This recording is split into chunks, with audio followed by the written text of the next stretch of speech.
silapha nje ekseni and sihle siqalise ilanga lethu ngokukhumbula ukuthi today it's Africa Day.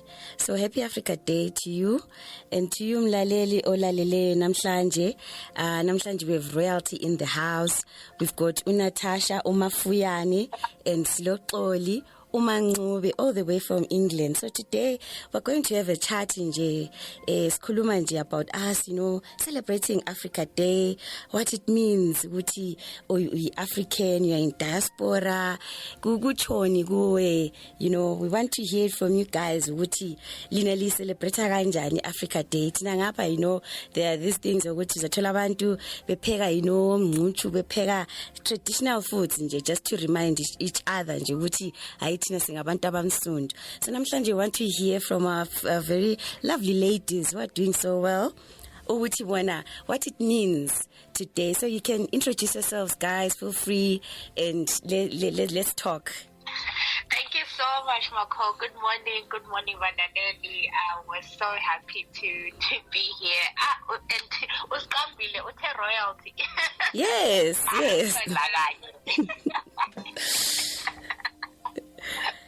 No. Mina ngingu Natasha Fiyane. Yeah. Yimi, and I guess sizaxoxa as we go on. Xolie, over to you. Hi, good morning, Valaleli. Mina Xolie, Xolie Ngumancube. Yeah, very excited to be here today, talking about the Africa Day and what it means to us. But yeah, I think what does it mean to us as diaspora? I think it will celebrate Ubuntu Betu, celebrating Africanism within us, which even though Tina Sikachana, Asiko Ekaya, but we are still rooted in Africa. We're still people, who are African, was Zimbabweans, and it plays a huge part in our identity. So I think it's important wherever we are, we just take time to see Kanyele, to see Velangapi, to see Ngogani, and how we got to where we are right now. And it starts off the identity is grounded back home in Africa. Okay, thank you so much. Yeah.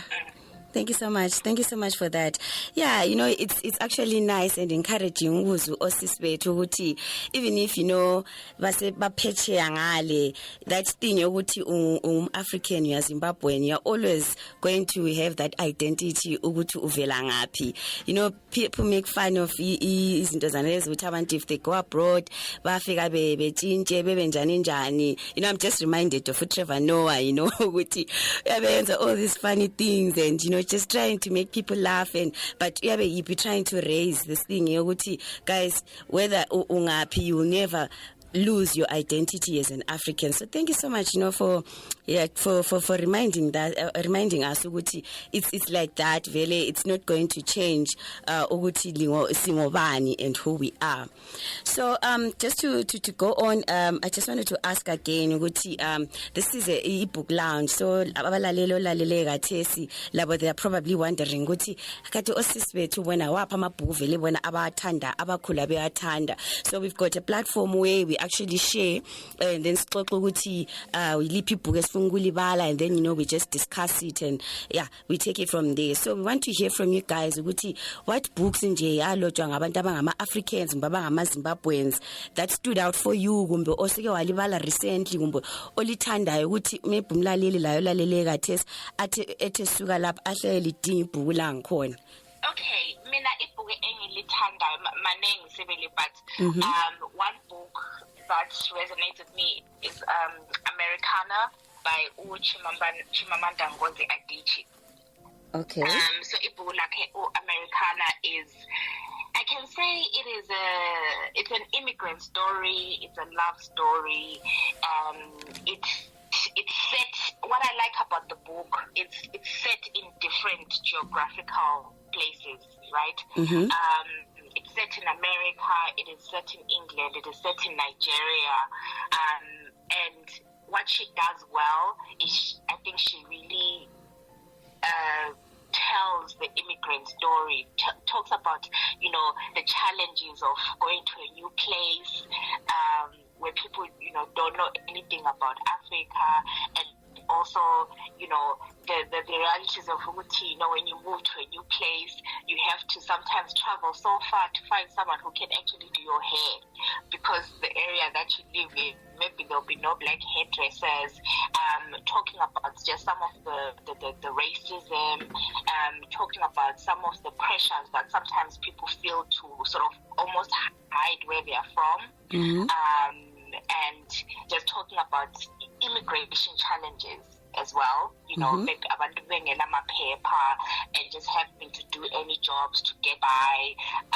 It touches on long distance relationships, which a lot of people find themselves in because of moving for greener pastures. So I really like Americana because it's a book that I can relate to, because it's very African in its essence, but it really shows ukuthi like nxa ebhala ekhuluma nge-England, uyabe ebhala like just would describe England, and even there's a Zimbabwean in that book, right? Okay. So I ekhuluma esithi what I like about that book was one thing, ekhuluma esithi the character was Tendai, where I said Tendai liked bathing.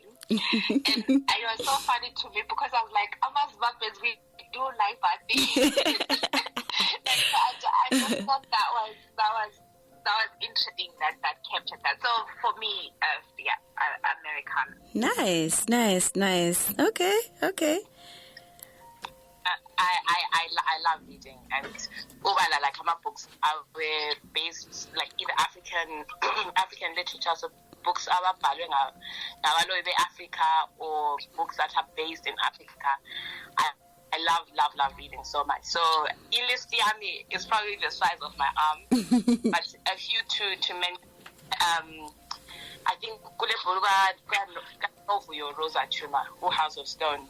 I think that is really one of my favorite books.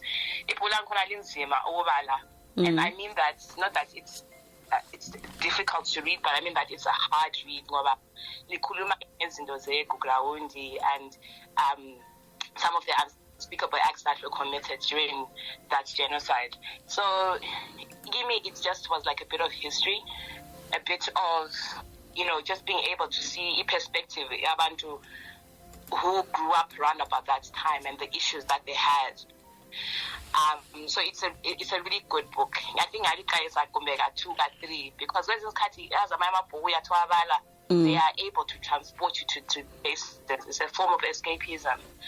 But sometimes it can be difficult places, it can be hard places. So I think Unovio did such a brilliant job in being able to take umuntu obalayo back to that place.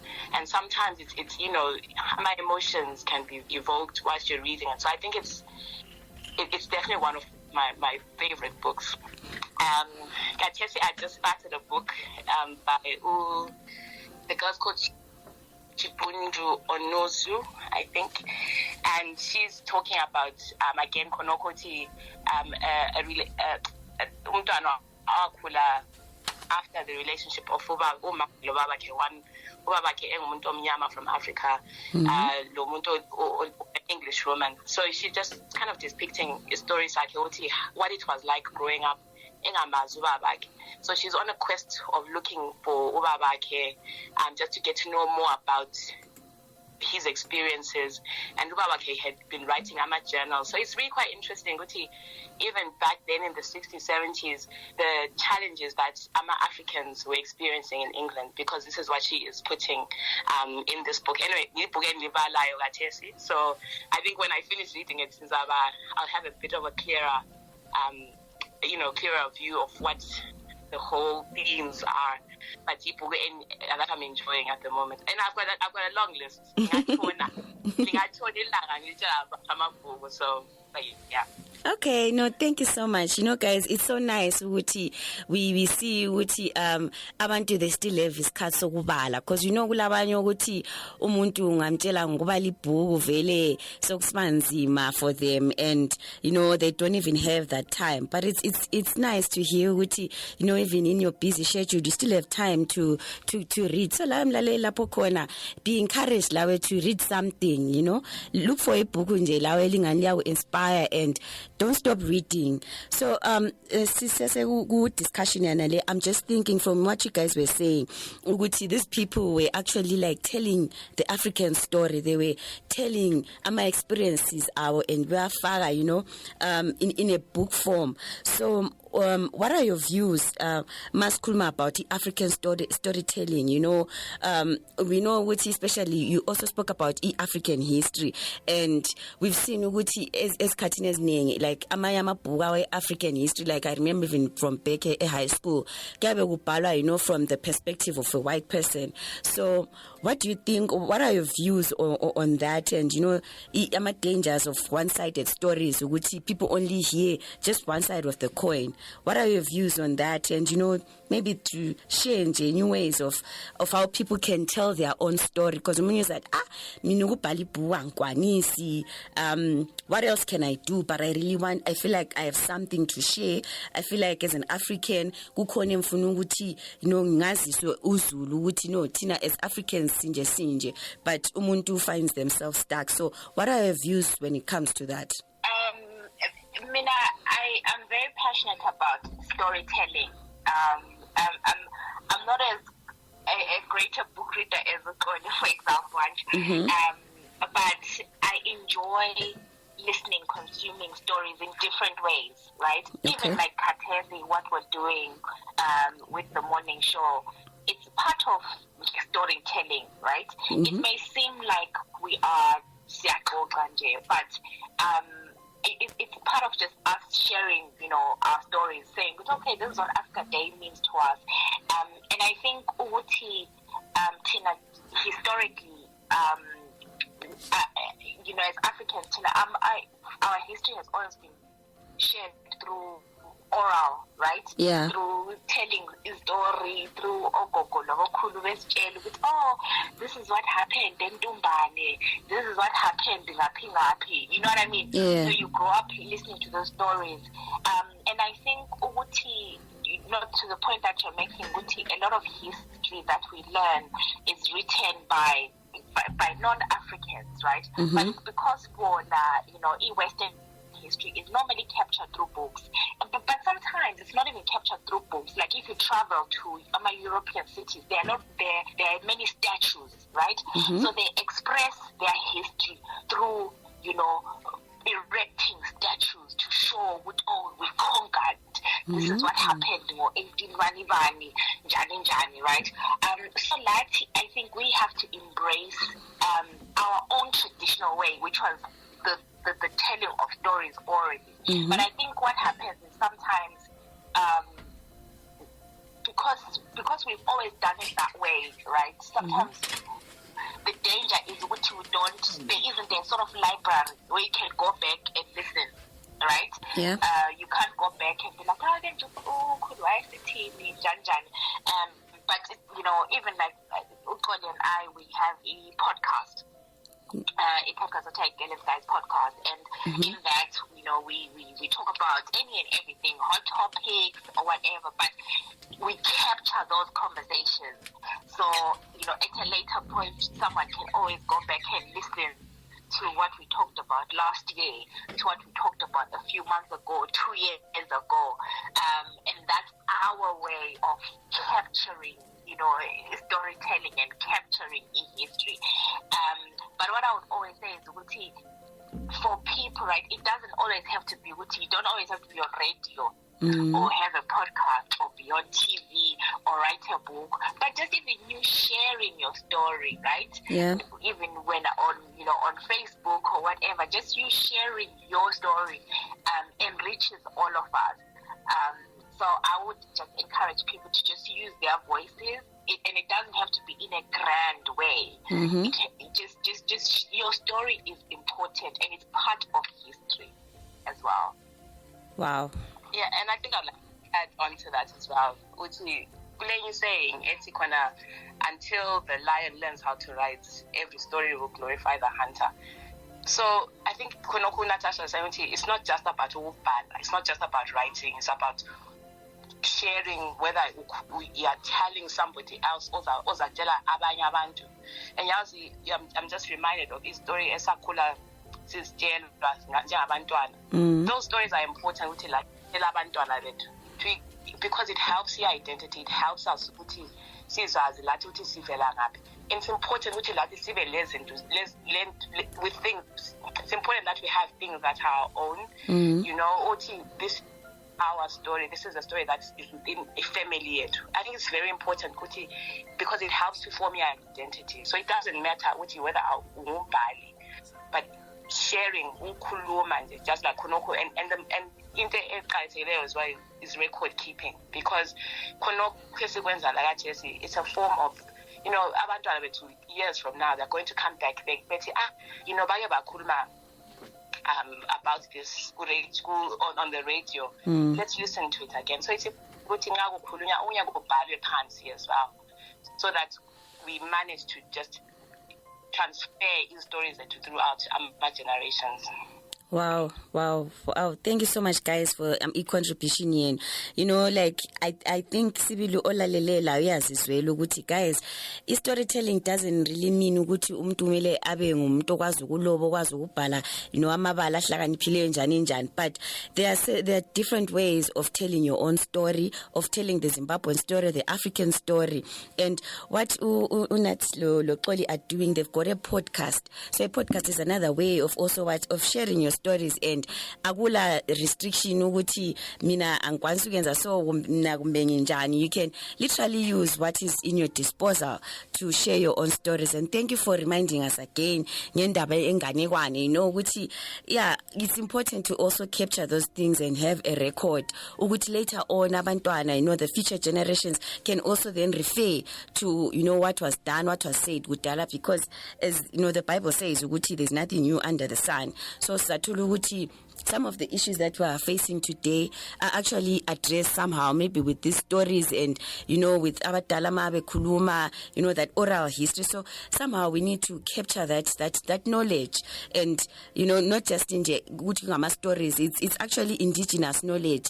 We are from umzali, we are from, you know, a community leader. But a challenge that we have is we don't exactly take that information. We don't exactly, you know, group it and like you're saying, keeping the records for that for future reference. So thank you so much for that. I'm enjoying myself. But maybe I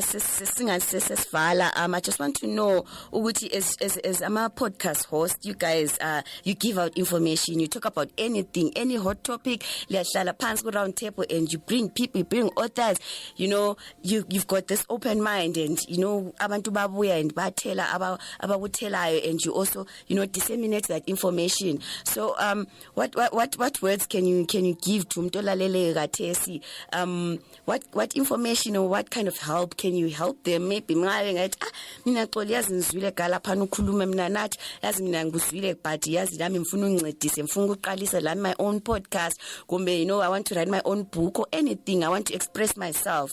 What advice can you give to umlaleli who's thinking like that? I think I would just say to just get in touch with us. So we are on most social media, so on Twitter, on Instagram, on Facebook. So if there's a particular thing, you know, just get in touch with us. And you know, they should bear with us if we take a little bit long to answer. But we're juggling, you know, I know, families and all that. But just to get in touch with us. But what we also do try and do with our conversations that we have, we always try and give maybe additional resources, right? Like we've in the past we've had conversations just about maybe you know really important issues around maybe domestic violence. So we'll always try and say, okay, signpost, okay, these are the organizations that we are aware of. You know, this is who you can get in touch with. We had an episode even about, we had a young lady who went to Harvard from Bulawayo, and she sort of detailed to us the process. So we shared our resources. Okay, this is how this person did it. He links to our scholarships. You know, this is how you can do it. So we will always try as much as we can with our episodes to try and give as much information. And what we try and do as well is, a big thank you to I'll go to our listeners, but we call them our family because they engage so much. So even bona, ba comment, but I know this, and we always say we have to see hashtag yet to Girl in Skyz. And that way, if you just go through the hashtag, you may find that someone has shared even more valuable information. So that's what we try and do. All right. Mlaleli, I hope uzizwele umafuyane lo manxube bakhona base England but baseduze and ubazwile ukuthi batheni bathe you guys are family. So just look for them and they will help you in any way laba bakwanisa khona. So maybe if you can just share your social media angles once more ngizabanika as well ama ukuthi bafuna but ukuthi bezwe from you guys ama social media platforms elikiwo Twitter, Facebook, Instagram. Okay, so on Facebook, we are Girl in Skyz Podcast. Instagram, with Twitter, single Girl in Skyz. So when I say Girl in Skyz, we should come up. I don't know, Nat, do you want to give any handle? Yeah, Twitter. Mina Xolie NC with Twitter. Okay. Yeah, mina @Malaika Diva. And we also have an email, so you can email us. Our email address is mygirlinskyz@gmail.com. Oh, nice. Thank you so much, guys. Thank you so much. Ukuthi lisixhasile namhlanje ekseni. It's Africa Day. And sure umlaleli lapha khona la uyavumelana lami ukuthi you guys have actually made our day. Now we can, go forward with the days. Feel strong, feel encouraged. We know ukuthi we are not alone. We've got Osis Bethu who are also there and thinking of us. Thank you so much, guys. Hope to see you soon. Hope to talk to you guys soon. Thank you so much. Siyabonga, cool. No, thank you so much, Siyabonga, and keep doing the good job that you're doing. We enjoy it. You make our morning. So Siyabonga. Thank you so much. All right, bye. Bye.